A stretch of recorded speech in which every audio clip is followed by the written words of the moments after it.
নমস্কার বন্ধুরা, আমি সোলাঙ্কি। আমার নীতিমূলক গল্পের আসর ও ভৌতিক গল্পের আসরে আমার ছোট ছোট ভাই বোন এবং আমার দাদা দিদিদের আরও একবার অনেক অনেক স্বাগত। যিনারা প্রতিদিনের শ্রোতা বন্ধু, তাঁদের উদ্দেশ্যে তো অবশ্যই, যিনারা আজ আমার এই চ্যানেলটা নতুন ভিজিট করছেন, তাঁদের উদ্দেশ্যেও অসংখ্য ধন্যবাদ এবং সুস্বাগতম। যিনারা নতুন, তাঁদের উদ্দেশ্যে বলবো, যদি আজকের গল্পটা আপনাদের ভালো লেগে থাকে তাহলে অবশ্যই আমার এই গল্পের চ্যানেলটা সাবস্ক্রাইব করে আমার পাশে থাকবেন এবং সময় মতো গল্পগুলো পাওয়ার জন্য নোটিফিকেশানটাকে অল করে দেবেন। তাহলে আমি যখনই যেইরূপ গল্প নিয়ে উপস্থিত হব সেগুলো আপনারা আপনাদের ফোনে সময় মতো নোটিফিকেশান আকারে পেয়ে যাবেন। তো চলুন বন্ধুরা, কথা না বাড়িয়ে আজ আমরা আগের দিনের যে গল্পটা পড়েছিলাম সেই গল্পের সেকেন্ড পার্ট নিয়ে উপস্থিত হয়েছি। গল্পটার নাম হলো অনীশ দেবের লেখা ভয় পাওয়া মানুষ।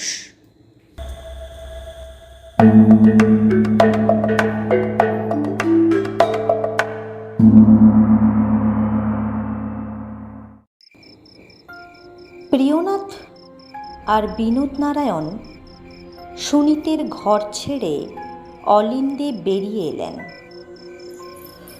উজ্জ্বল আলো থেকে স্তিমিত আলোয় আসায় প্রিয়নাথ দেখতে একটু অসুবিধে হচ্ছিল। তিনি বিনোদ নারায়ণকে বললেন, ফটোগ্রাফটা আমার কাছে থাক, কাল সকালে আমি সুনীতের সঙ্গে কথা বলবো। আপনার কোনো আপত্তি নেই তো? আপত্তি? মলিন আলোয় বিনোদ নারায়ণের হাসিটা কেমন যেন দেখালো। নরম গলায় তিনি বললেন, সুনীতকে সুস্থ করে তোলার জন্য কোনো কিছুতেই আমার আপত্তি নেই। ওরা সিঁড়ি ঘুরে দোতলায় নেমে এসেছিলেন। তখনই কানে এলো জড়ানো গলায় গান, কারণ সেবায় বারণ করো, জানতে পারি কারণটা কি। প্রমোদ চাপা গলায় বললেন, বিনোদবাবু, এসব নাকি ওর তন্ত্র সাধনার অঙ্গ। প্রিয়নাথ কোনো কথা বললেন না। রাত অনেক হলো, চলুন হাত মুখ ধুয়ে খেয়ে নেওয়া যাক। প্রিয়নাথকে একতলার খাওয়ার ঘরের দিকে নিয়ে চললেন বিনোদ নারায়ণ। জাফরির ফাঁক দিয়ে বাতাস আসছিল। সেদিকে তাকিয়ে প্রিয়নাথ বুঝতে পারলেন বাইরে অন্ধকার আর শীতের রেশারেশি শুরু হয়ে গেছে। টিনের বাক্স লাগানো সাইকেল ভ্যান নিয়ে যারা পাউরুটি আর বিস্কুট দোকানে দোকানে যোগান দেয়, তাদের কথা মনে পড়ল প্রিয়নাথের।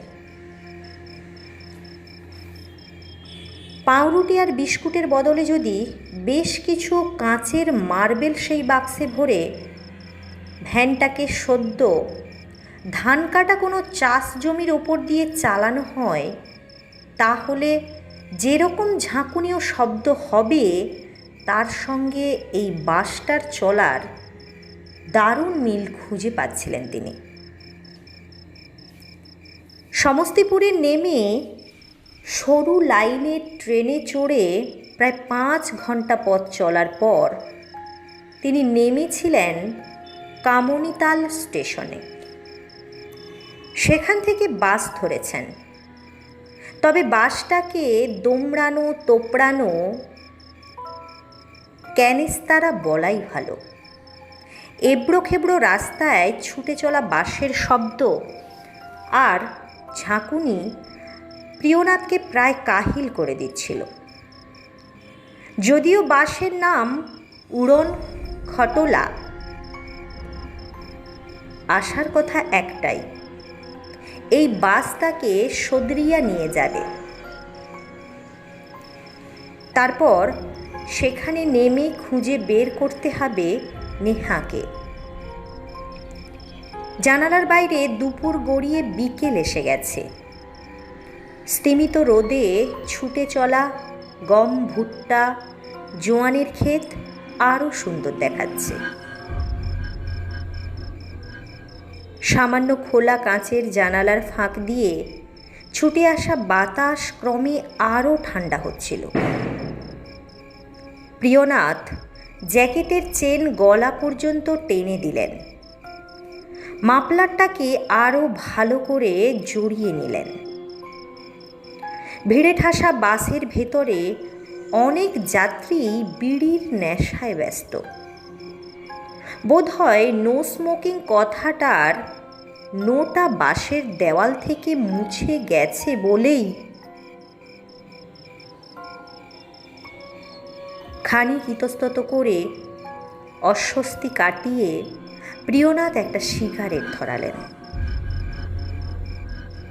তারপর সুনীত নারায়ণের সমস্যার দুশ্চিন্তায় ডুবে গেলেন।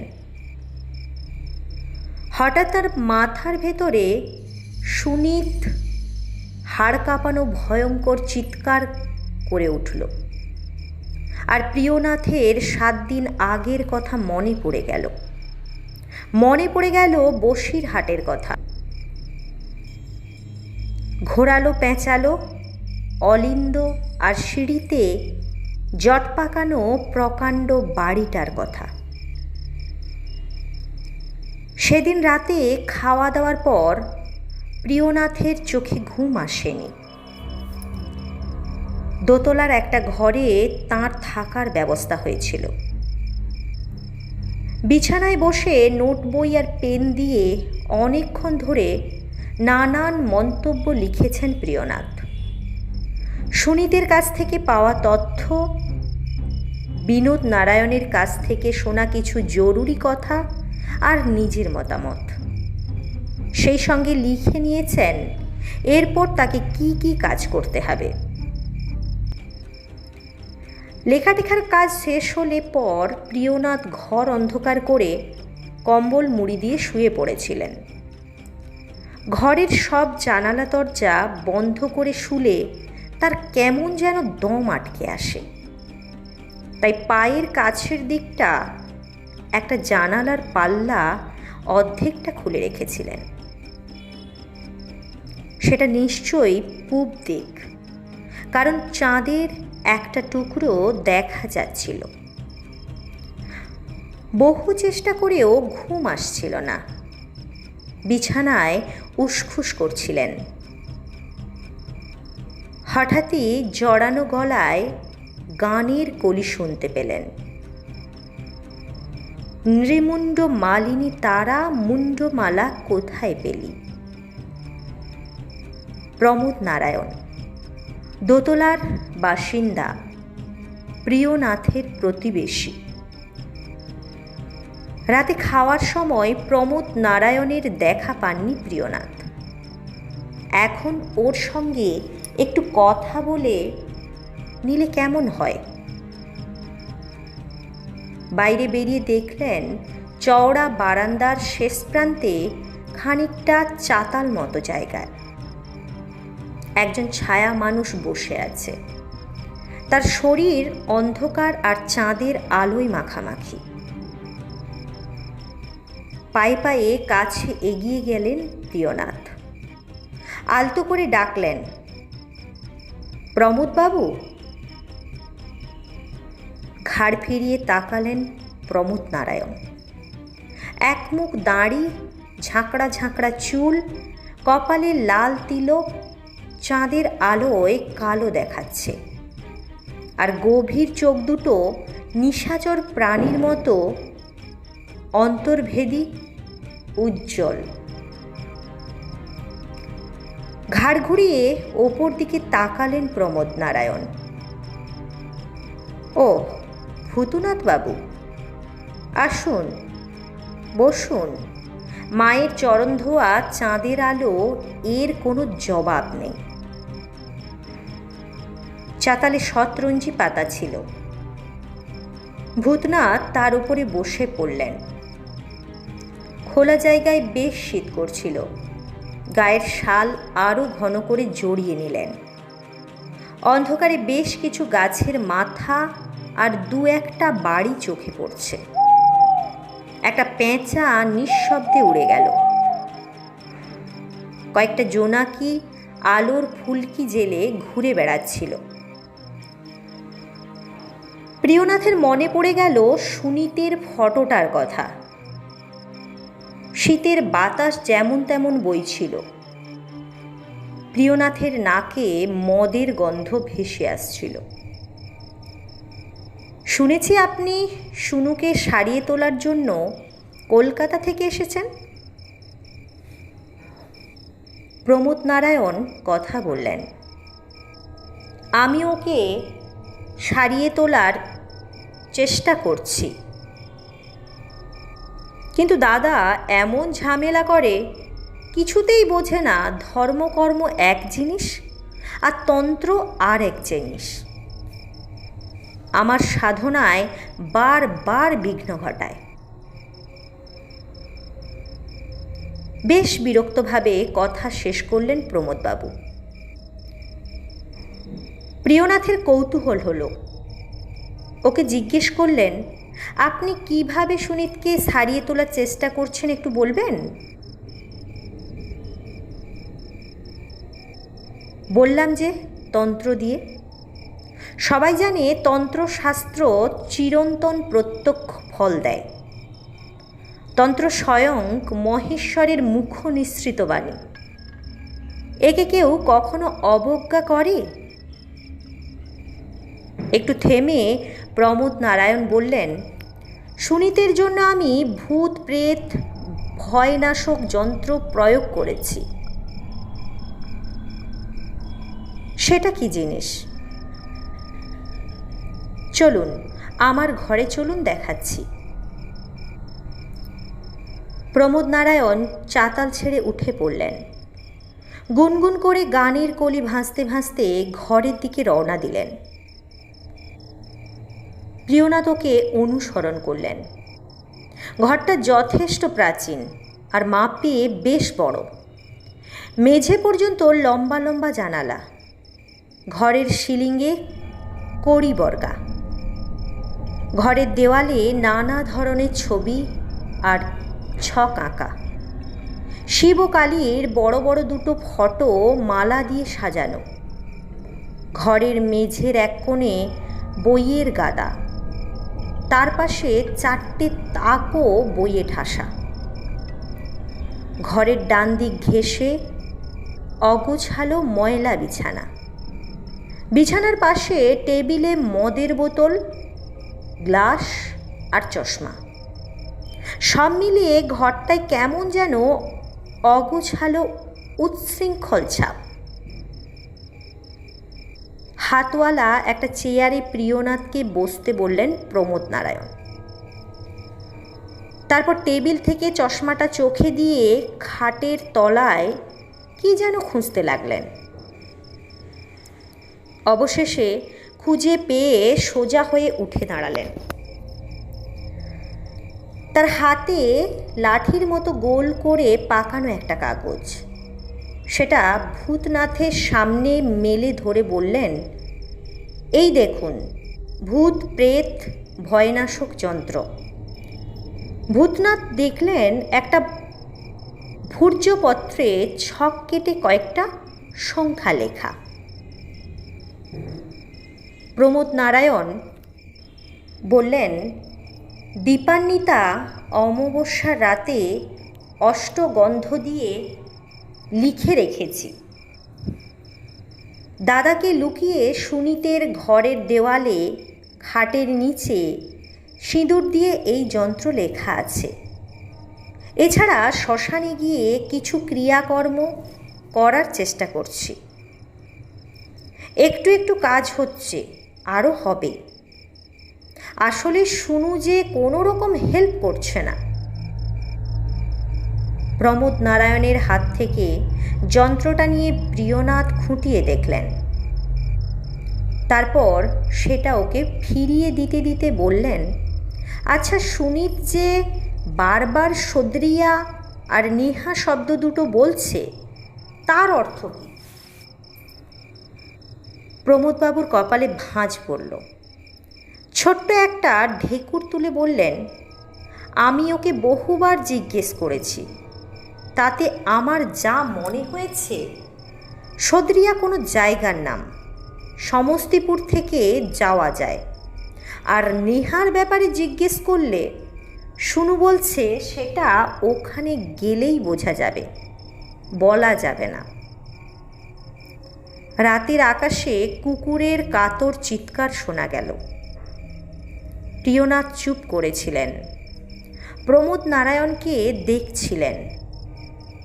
প্রমোদ নারায়ণ বললেন, আপনি কাল সকালে ওকে একবার জিজ্ঞেস করে দেখুন, যদি নতুন কোনো তথ্য পান। ওর কষ্ট আর চোখে দেখা যাচ্ছে না।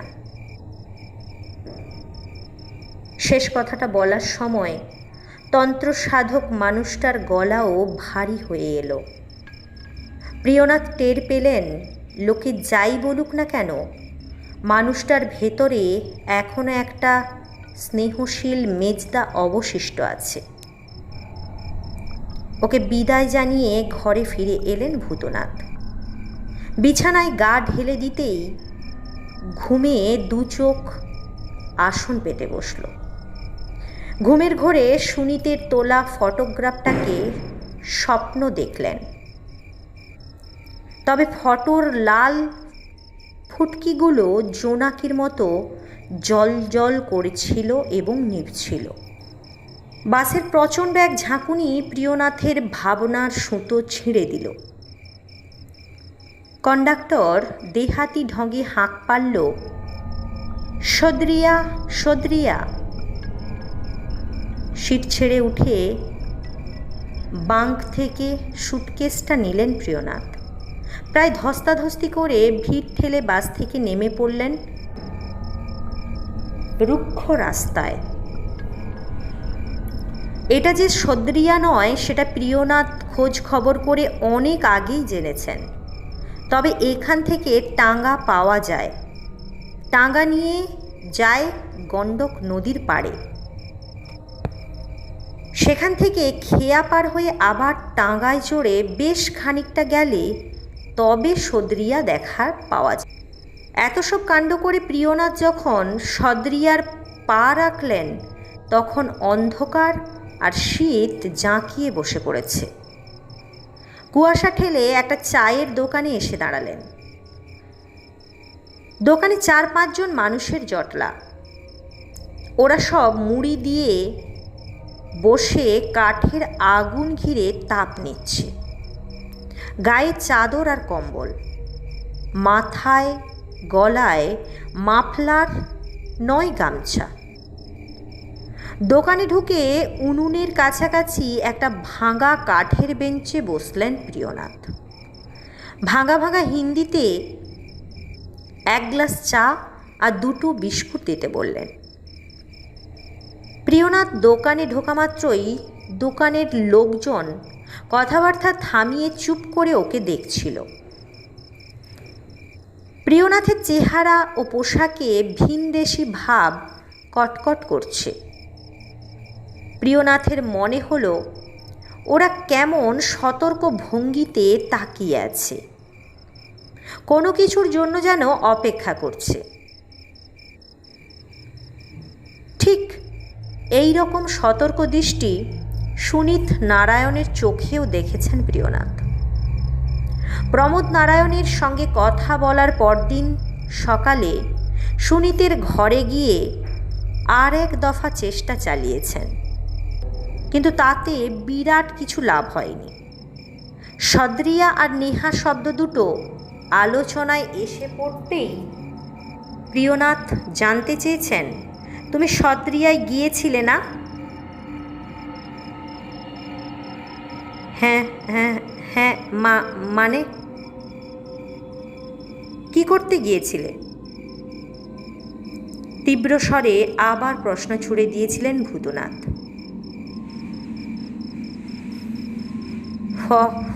ফটো তুলতে, ঘুরতে, কেমন যেন ঘুম জড়ানো গলায় বলল সুনীত। সমস্তিপুর থেকে সদ্রিয়া কেমন করে যেতে হয়? হঠাৎই ভয় পেয়ে গেল সুনীত। ওর মুখটা চোখের পলকে রক্তহীন ফ্যাকাশে হয়ে গেল। কাঁপা গলায় ও বলল, না না, ওখানে আমি যাইনি, ওখানে কেউ যায় না। আসল জায়গাটা আরও ভেতরে, কেউ সেখানে যায় না। আমাকে বলতে বারণ করেছে। কে বারণ করেছে? ভূতে পাওয়া মানুষের মতো কেঁপে উঠল সুনীত। প্রায় আঁতকে উঠে বলল, ওরা ওরা ওরা বারণ করেছে। নেহা নেহা নেহা মানে কি? সুনীতের হাত চেপে ধরে ওর মুখের ওপরে একরকম ঝুঁকে পড়লেন প্রিয়নাথ। কে নেহা? কি নেহা? সুনীত মাথা নিচু করল, ভয়ে কাঁদতে শুরু করল।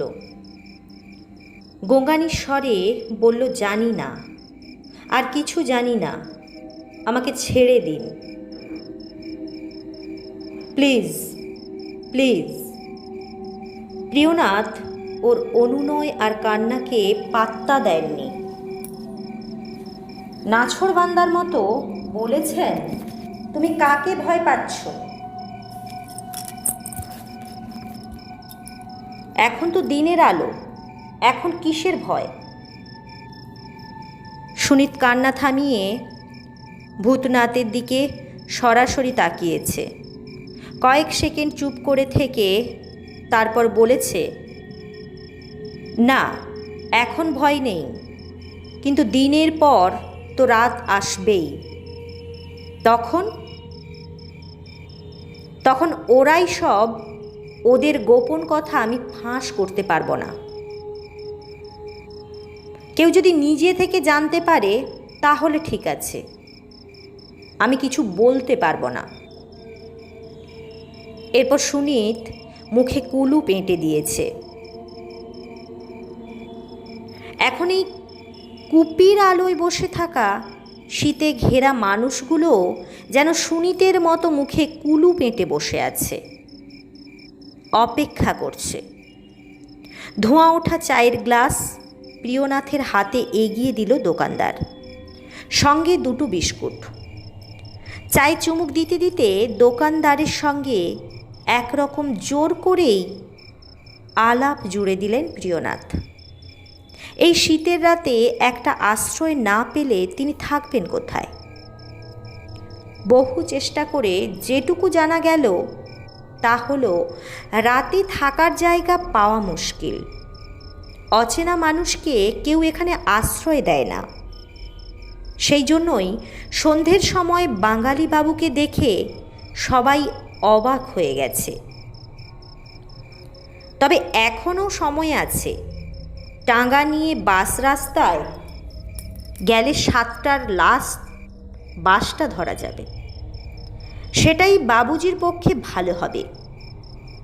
একটা সিগারেট ধরিয়ে পথে নামলেন প্রিয়নাথ। সুনীত কি এখানে সত্যিই এসেছিল? রাতে আশ্রয় কোথায় নিয়েছিল? যদি রাতে কোথাও থাকার জায়গা না পাওয়া যায়। এইসব কথা ভাবতে ভাবতে প্রিয়নাথ কাঁচা সড়ক ধরে টাঙ্গা স্ট্যান্ডের দিকে এগোচ্ছিলেন। হঠাৎই কানে এলো মলের ছমছম শব্দ। ঘুরে তাকালেন প্রিয়নাথ। বছর 13-14 একটা ফুটফুটে কিশোরী, পরনে ঘাঘরা চলি, চাদর এবং ওড়না। পোশাক মলিন, তবে রূপ আছে। রাস্তার আলো কম, কিন্তু তা সত্ত্বেও মেয়েটির রূপ আড়াল করা যায়নি। প্রিয়নাথ নানা জটিল ভাবনায় ব্যস্ত ছিলেন। মেয়েটি ওর চোখে তাকিয়ে এমন সরল সুন্দরভাবে হাসল যে সব দুশ্চিন্তা কোথায় মিলিয়ে গেল। মেয়েটি বাঁ হাতে ঝুলছে অ্যালুমিনিয়ামের একটা তোবড়ানো ক্যান, আর ডান হাতের মুঠোয় বোধহয় পয়সা। ওর হাসিতে কেমন একটা ভরসা ছিল, প্রচ্ছন্ন আবাহনও ছিল যেন। হয়তো সেই কারণেই প্রিয়নাথ ওকে জিজ্ঞেস করে বসলেন, এখানে রাতে থাকার কোনো জায়গা পাওয়া যাবে কি না? প্রিয়নাথের জোড়াতালি দেওয়া ভাষা মেয়েটি দিব্যি বুঝতে পারল। মিষ্টি হেসে জবাব দিল, क्यों नहीं, जरूर मिलবে, हमार घर है उधार। আঙুল তুলে পশ্চিম দিকের অন্ধকার দেখালো মেয়েটি। দুশ্চিন্তা নিমেষে মুছে গেল, আর সঙ্গে সঙ্গেই প্রিয়নাথ ভীষণ ক্লান্ত বোধ করলেন। ভ্রমণের ধকল তাকে মুহূর্তে যেন কাবু করে দিল। মেয়েটি তাকে ডাকতেই প্রিয়নাথ ওর পিছু নিল। মলিন আলোয় এবড়ো খেবড়ো পথ ধরে শীত আর কুয়াশা ভেদ করে দুটি প্রাণী এগিয়ে চলল। একটু এগোতেই রাস্তার আলো আর চোখে পড়ল না। ভাঙা চাঁদের ঘোলাটে আলোয় একমাত্র ভরসা। গোলক ধাঁধার মতো পথ ঘুরে ঘুরে অবশেষে একটা বাড়ির কাছে এসে দাঁড়ালো ওরা। আবছা আলো আধারিতে বাড়িটাকে ভুতুড়ে অবয়ব বলে মনে হচ্ছিল। যতটুকু বোঝা যায় টিনের চাল দেওয়া মাটির বাড়ি। বাড়ি ঘিরে উঠোন, উঠোনে বেশ কয়েকটা কলা গাছ, পেঁপে গাছ আর সুপুরি গাছ। উঠোনের একপাশে ধুনির আগুন ধিক ধিক জ্বলছে। কুয়াশার স্তর ভেদ করে আগুনটাকে ঝাপসা দেখাচ্ছে। সামান্য বাতাস বইছিল। বাতাসে গাছের পাতা নড়ে সরসর শব্দ হচ্ছিল। প্রিয়নাথের মনে হলো ঘুমিয়ে নিথর একটা গাঁয়ের শেষ প্রান্তের শেষ বাড়িটার সামনে এসে দাঁড়িয়েছেন তিনি। বাড়িটার চারপাশে অনেকটা করে ফাঁকা জমি, আর আলো বলতে মাথার ওপর চাঁদ, আর বাড়ির একটা জানালা দিয়ে ভেসে আসা লণ্ঠনের আলো। প্রিয়নাথের শীত করছিল। মাফলারটা আলো ভালো করে গলায় জড়িয়ে নিলেন। এই আমাদের ঘর বাবুজি, মেয়েটি আলতো গলায় বলল। প্রিয়নাথের হঠাৎই মনে হলো ওদের বাড়িতে আশ্রয় নেবেন, অথচ এখনও ঠিকমতো আলাপ করা হয়নি। মানে মেয়েটির নামই জিজ্ঞেস করা হয়নি। তোমার নাম কি? প্রিয়নাথ জানতে চাইলেন। তার দিকে ঘাড় তুলে তাকিয়ে মেয়েটি মিষ্টি হেসে বলল, নেহা, নেহা কুমারী। প্রিয়নাথ ওই শীতার্ত আঁধারে দাঁড়িয়ে সুনীত নারায়ণের ভয়ঙ্কর চিৎকার শুনতে পেলেন। তার পা ফেলার ছন্দে গরমিল হয়ে গেল। সুটকেসটাও হাত থেকে পড়ে যেতে চাইছিল। সময় মতো সতর্ক না হলে সেটাকে সামাল দেওয়া যেত না। কাঁচা উঠোন পেরিয়ে সামনের ঘরটায় ঢুকতেই উষ্ণতার ওম পেলেন প্রিয়নাথ। ঘরের হ্যারিকেনের আলোয় নেহাকে ভালো করে দেখলেন। এই মিষ্টি মেয়েটা কি সুনীতের ভয়ের কোনো হদিশ দিতে পারবে? ঘরে একটা ভাঙা চেয়ারে একজন বৃদ্ধ বসেছিলেন। চাদর মুড়ি দেওয়া শরীরে শুধু মাথার সাদা চুল, সাদা গোঁফ আর ছানি পড়া ঘোলাটে চোখ নজর টানে। নেহা পরিচয় করিয়ে দিল, বলল ওর বাপুচি। তারপর দেহাতি ভাষায় ওর বাবাকে কি যেন বলল। উত্তরে বৃদ্ধ মানুষটি আলতো করে বার কয়েক ঘাড় নাড়লেন। নেহা প্রিয়নাথকে বসিয়ে ছুটে ভেতরের ঘরে ঢুকে গেল। একটু পরেই একজন বৃদ্ধা ও একজন তরুণকে একরকম হাত ধরে টানতে টানতে নিয়ে গেল। নেহার মা ও দাদা। বৃদ্ধার মুখের চামড়ায় অকালে বড় বেশি ভাঁজ পড়েছে, তবে চোখ দুটোয় মায়ের মমতা মাখানো। নাকে রূপোর নোলক, কানে দুল, মাথায় চুলে পাক ধরতে শুরু করেছে। নেহার দাদার রোগা কালো চেহারা, চোখ দুটো কেমন যেন শূন্য, দৃষ্টিহীন। কপালে লম্বা একটা কাটা দাগ, মাঝে মাঝেই কেশে উঠছে, বোধহয় ঠান্ডা লেগেছে। একটা অদ্ভুত গন্ধ প্রিয়নাথের নাকে আসছিল, অনেকটা বুনো ফুলের গন্ধের মতো। আলাপের পালা শেষ হলে নেহা প্রিয়নাথের ভেতর দিকের একটা ছোট ঘরে নিয়ে গেল।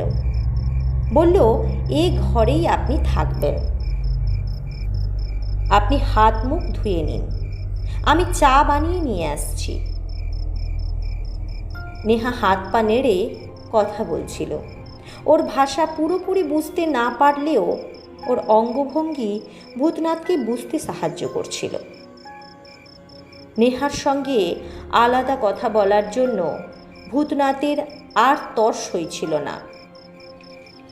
সুটকেস খুলে দরকারি জিনিসপত্র বের করে খাটিয়ার ওপরে চাদর মুড়ি দিয়ে বসলেন ভূতনাথ।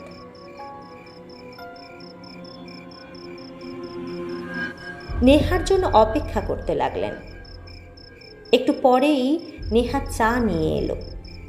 প্রিয়নাথের হাতে চায়ের গ্লাস ধরিয়ে দিয়ে মেঝেতে চাটাই পেতে বসে পড়ল। বুনো ফুলের গন্ধটা আবার প্রিয়নাথের নাকে এলো। বাবুজি, এখানে কি কাজে এসেছেন? এই একটু আধটু ঘুরে বেড়াতে আর ফটো তুলতে। একটু থেকে আচমকা প্রশ্ন ছুড়ে দিলেন প্রিয়নাথ। আচ্ছা, মাস 1.5 আগে কোনো ছোকরা বাবু তোমাদের বাড়িতে এসেছিল? বাবুর খুব ফটো তোলার শখ ছিল।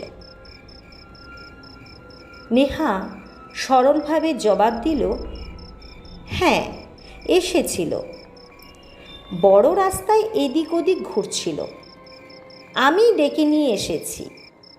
আমাদের বাড়িতে 2-4 দিন ছিল। এখানে আনজান আদমিকে কেউ বাড়িতে থাকতে দেয় না, কিন্তু আমরা কোনো মেহমানকে কখনো ফেরাই না। মাঝে মাঝেই আমাদের বাড়িতে মেহমান আসে, আমি ডেকে নিয়ে আসি।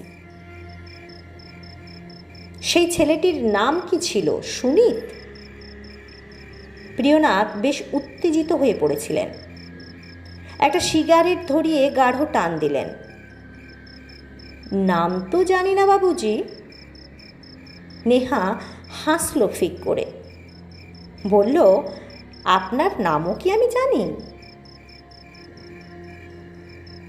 প্রিয়নাথ নিজের নাম বললেন ফটো তোলার শখের কথা। তারপর শহরের টুকটাক গল্প শোনাতে লাগলেন। চা সিগারেট শেষ হয়ে গেল। হঠাৎ গল্পের মাঝে লাফিয়ে উঠে পড়ল নেহা। বলল, এখনই যাই বাবুজি, দেরি হয়ে গেছে।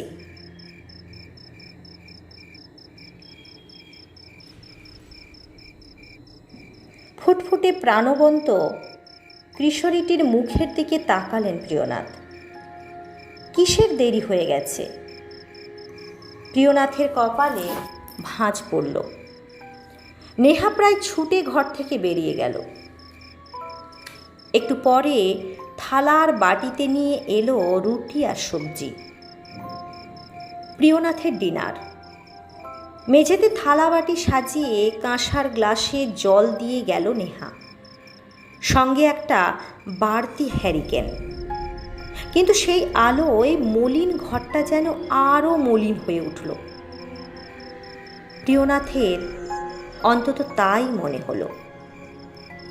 নেহা যাওয়ার আগে বলে গেল, খাওয়া হয়ে গেলে বাসনগুলো দরজার বাইরে রেখে দিতে, আর বাবুজি যেন বাইরের উঠোনে গিয়ে হাত ধুয়ে নেয়।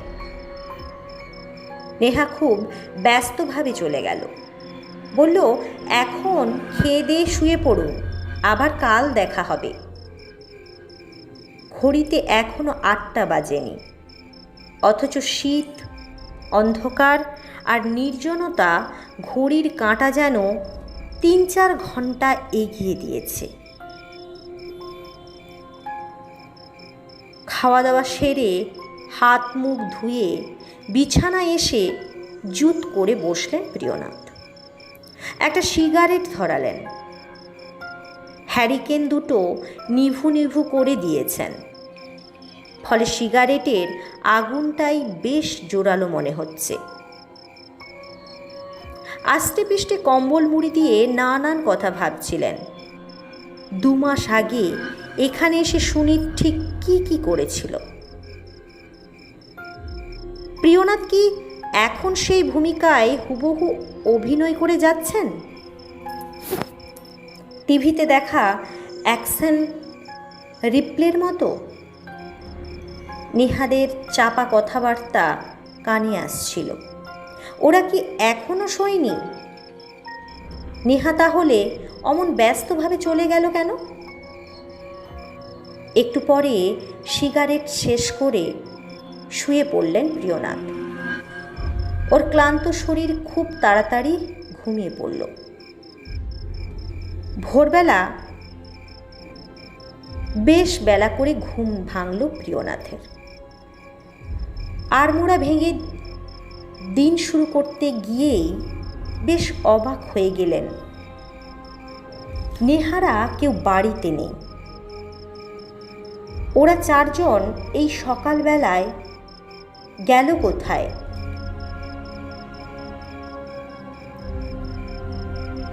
বন্ধুরা, গল্পটা আজ এখানেই থাক। গল্পটার আরও একটা পার্ট নিয়ে পরের দিন আমি উপস্থিত হব, এবং গল্পটা অবশ্যই খুবই চমকপ্রদ হয়ে উঠেছে, এবং পরের দিন আরও চমকপ্রদ ঘটনা আমাদের কাছে অপেক্ষা করছে। আজকের গল্পটা যদি ভালো লেগে থাকে, আজকের পার্টটা, তাহলে যিনারা নতুন এসেছেন তাদের উদ্দেশ্যে বলবো, অবশ্যই আমার পাশে থাকবেন এবং বন্ধুদের সাথে গল্পটা শেয়ার করতে পারেন। যদি ভালো লেগে থাকে তাহলে অবশ্যই লাইক করবেন, আর এইরূপ গল্প পাওয়ার জন্য অবশ্যই আমার পাশে থাকবেন। পরের পার্টটা যতক্ষণ না আসছে ততক্ষণ পর্যন্ত সবাই ভালো থাকবেন, সুস্থ থাকবেন। ধন্যবাদ।